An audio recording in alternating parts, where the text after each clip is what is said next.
Safely using Digilocker in Canada is very easy to do. Today I'm gonna show you how to do it.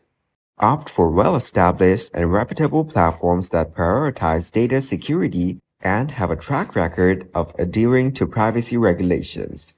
Whenever possible, enable two-factor authentication to add an extra layer of security to your account. Keep your account secure by using strong, unique passwords and updating them regularly.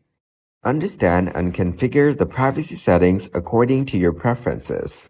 Be cautious about sharing sensitive information. Be wary of phishing attempts. Avoid clicking on suspicious links or providing personal information in response to unsolicited emails or messages.